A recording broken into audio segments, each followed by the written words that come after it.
Welcome to Software Leaders Uncensored with Steve Taplin.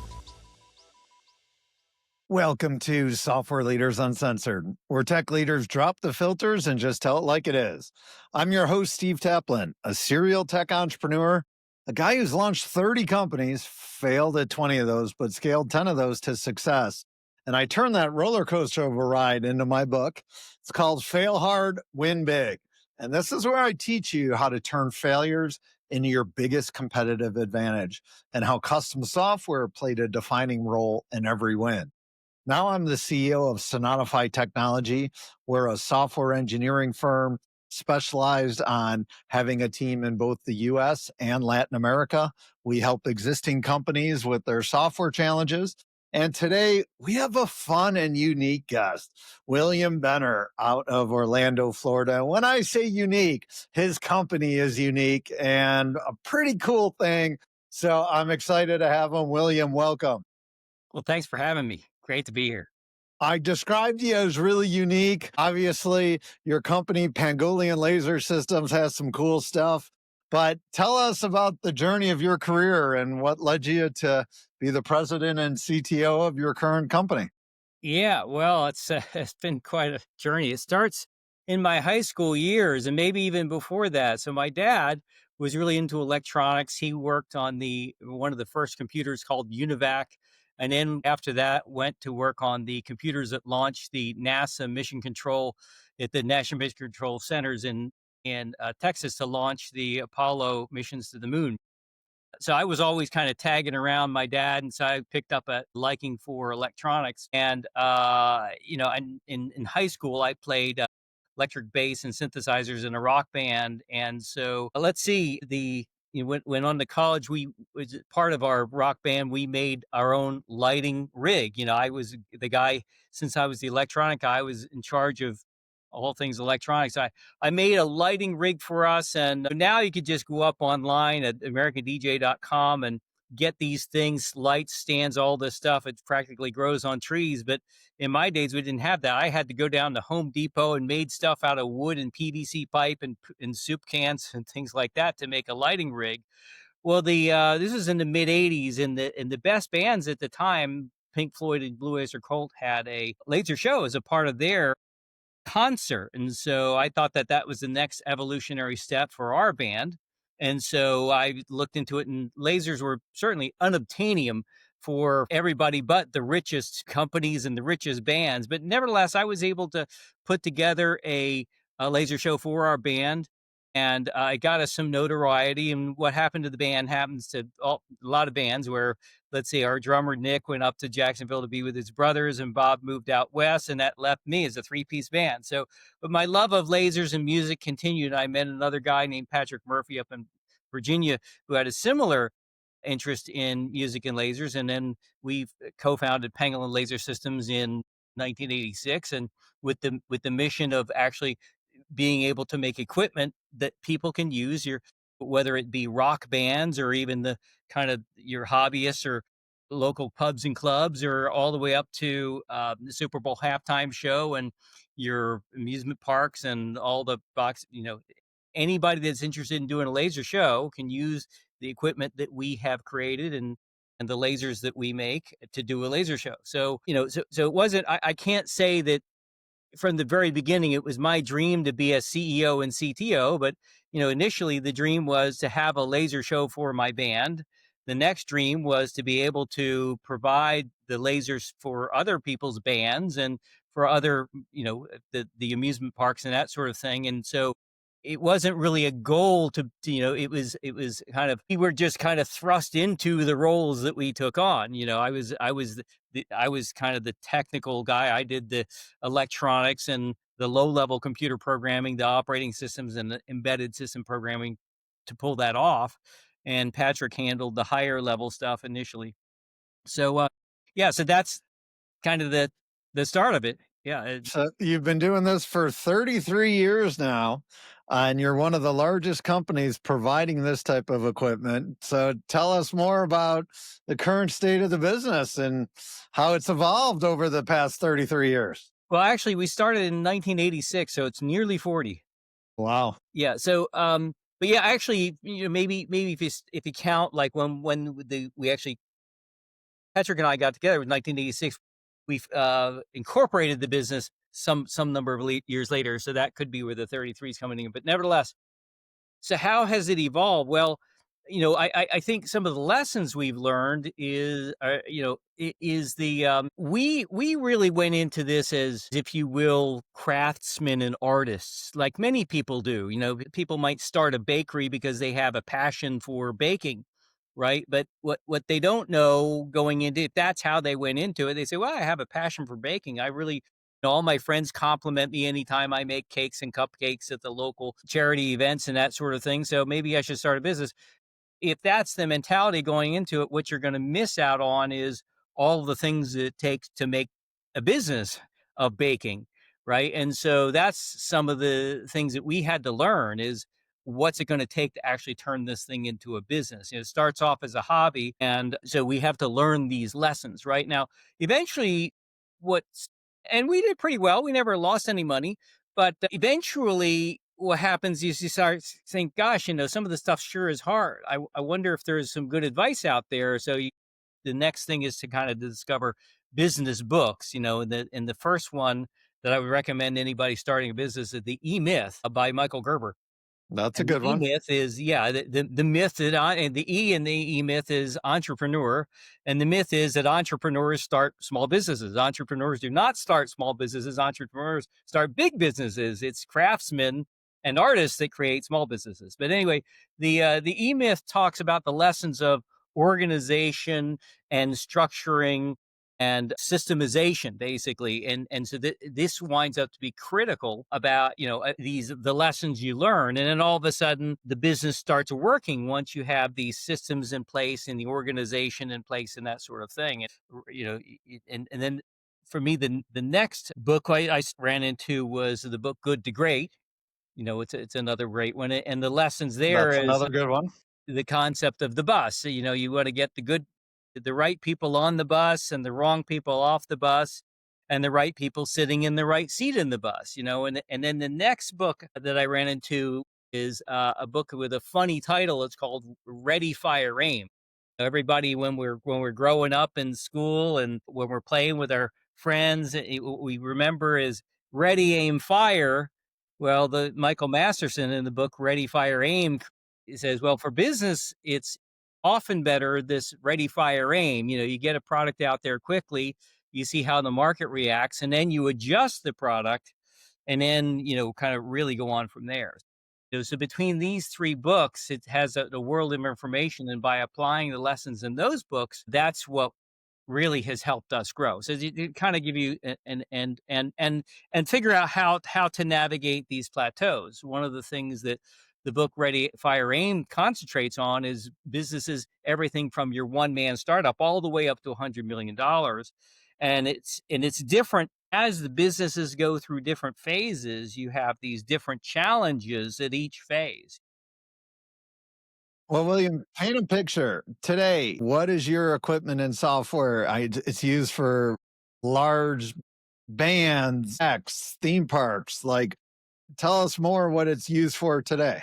Yeah, that's right. So what our software and also hardware and laser systems are involved in is literally everywhere you see a laser show anywhere in the world. I mean, there's the common places you might see one, which is Disney, SeaWorld, Universal Studios. You see laser shows at events, the NFL, the NHL, that sort of thing. At the Super Bowl halftime shows where you can see laser shows. You can see laser shows at rock concerts, Lady Gaga, Trans Siberian Orchestra. Just everywhere there's concerts happening, you see laser shows as a part of this. Laser shows really make things special and memorable. It's oftentimes when people go to a concert, they come back and they say, well, the most memorable thing for me was the laser show, obviously, other than the performer that's up there. In terms of, you got giant LED walls, but everybody's got those. What they do with the laser is really what makes these events special. So these are kind of the places you see it, and we get everywhere around the world. Recently we got involved with the Burj Khalifa. This is the largest tower in the world in Dubai. And so there are now lasers that are being installed on the Burj Khalifa to create spectacular. They want to, if you built the biggest building in the world, you want the biggest spectacle in the world to celebrate that building. So that's what Now, educate me on this marketplace. Are there a lot of companies who do what you do? No, it's and that's really kind of could be another lesson for people to learn. It's like if you think about this, if you say, I'm going to start a business, I'm going to make the I want to be the Google of audio. And the problem is, okay, well, what are you going to do when Google wants to be the Google of audio? Right? So what's better is to concentrate on niches, right? And so there's a saying we have here. So there's riches in the niches, right? And so laser shows clearly is a niche. There is probably half dozen companies in the world serving whether it's laser show software, laser projectors, this sort of thing. There's not many, right? And so it's a real opportunity if you're in a niche to be a big fish in a small pond, and we are the biggest in this business, having been in there for 40 years. So, how does software engineering come into play when you're putting on these massive laser shows Well, and the soft experiences? Yeah, yeah. So the question can have two meanings. One of them is that the what we produce is a piece of software that people use to create and perform the shows. So the word programming can be used two different ways. There's programming that we do, which is in C++ and sometimes assembly language and other languages to create a software package that people install onto their PC so that they can use to create the show. And then Okay. there's what's called show programming, where the show producers, oftentimes artists like Justin Timberlake, knows exactly what he wants to do in a show. It's like, I'm going to go on concert. I want the lasers to do this. When I step on a stage, I want this to happen. So he already has it in his head. But what has to happen to come out of his head, what I call through the machine and onto the screen, involves what we call show programming. This is dragging and dropping things onto a timeline.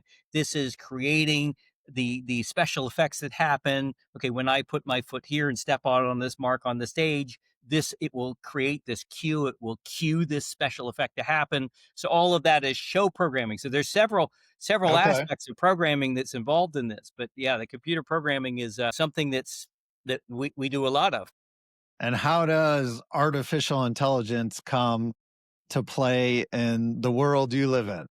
Yeah, so artificial intelligence, we're using it in a few ways. And we were actually very early to apply artificial intelligence in so much that up until basically now, to do a laser show, like I say, there's show programming, right? So what this means is people they have an idea in their head and they have to poke around on the computer and they have to do this and drag and drop it onto a timeline and precisely line up these things to the music.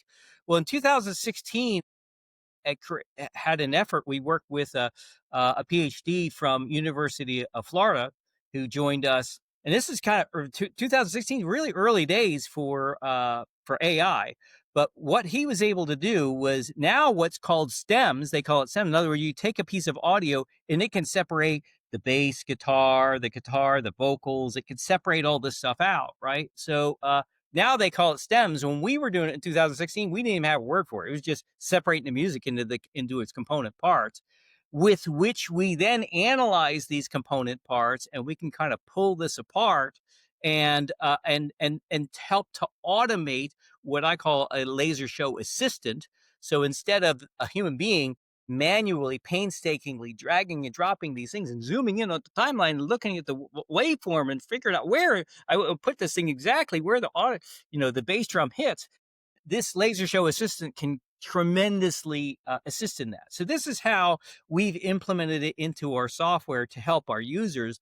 But how we actually use AI as well is in the computer program. It's kind of the latest greatest thing that people are doing. So to try to become more productive at computer programming. When it sounds like it's going to automate a whole lot, but even Google, they said, they've been doing this stuff for 10 years and they figured it's only implemented about a 10% improvement, according to the interviews I've heard. So we haven't really picked up a tremendous productivity gain from AI programming, but it has been a help. It's like, hey, I want to be able to initialize this register. How do you do that? Well, instead of digging through manuals like we have to do, we say, hey, Claude, I want to initialize this register. Can you show me how to do that? And okay, here's the code. Okay, great. So I'm going to grab that. So it saves the time of delving into the manuals and poking around, and it saves a little bit of trial and error. Of course, you've always got to double check it because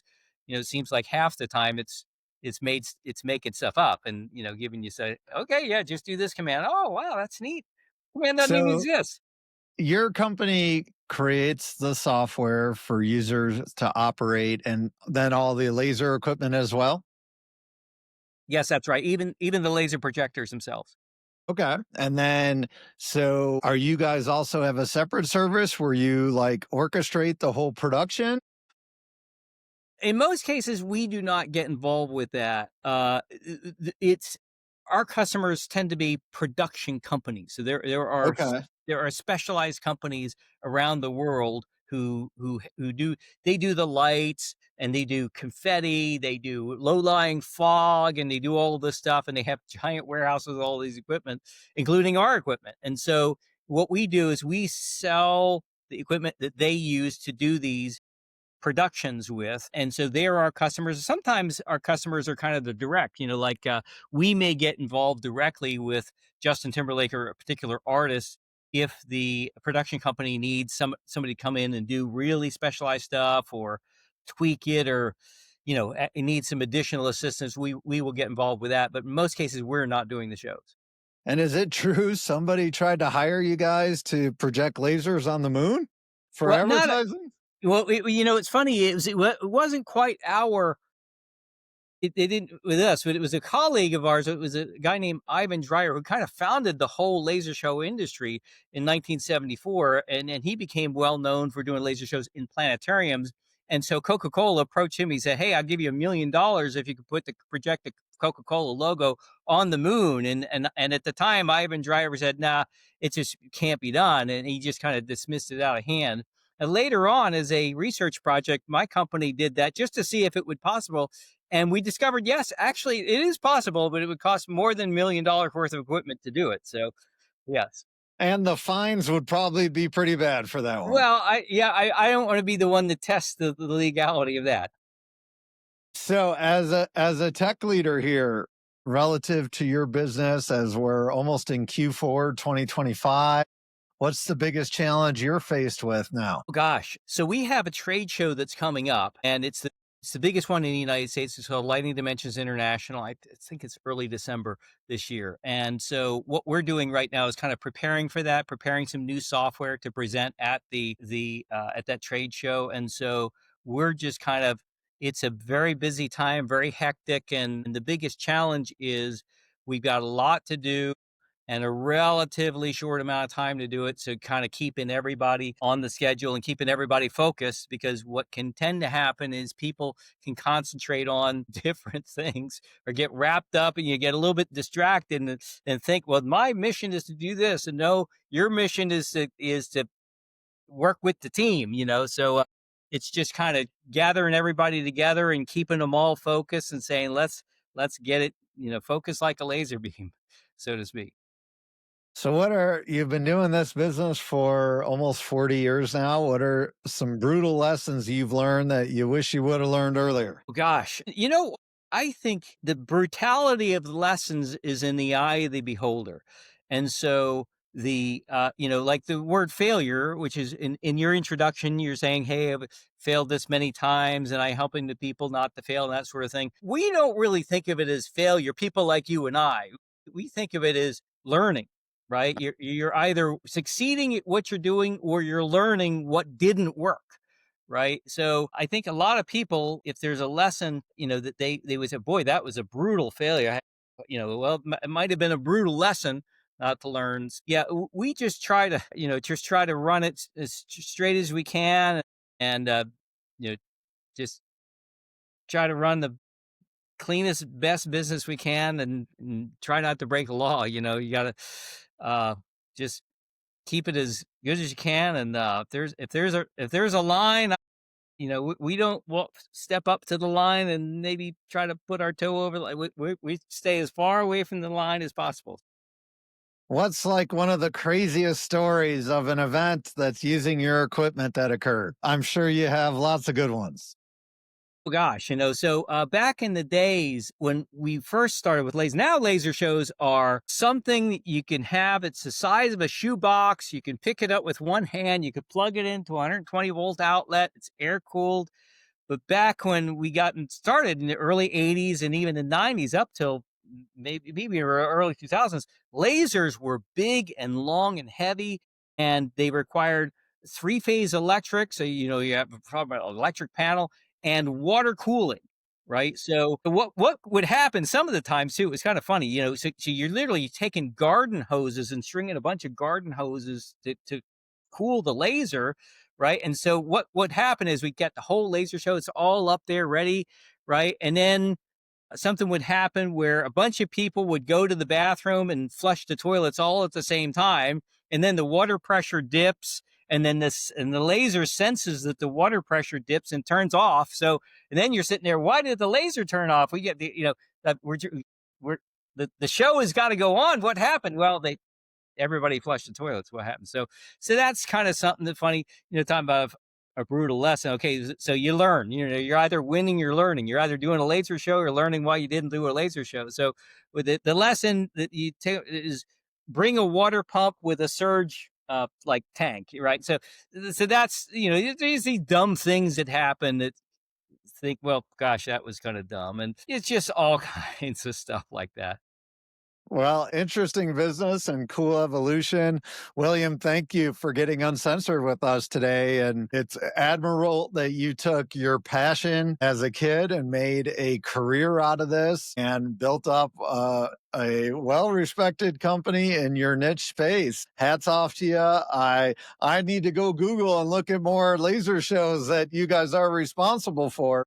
Yeah, anytime you see a laser show anywhere, it's the likelihood is it's our stuff involved with that. So before we wrap, what kind of no BS advice do you have out there for tech leaders who are trying to build, scale, or even just survive in these crazy times?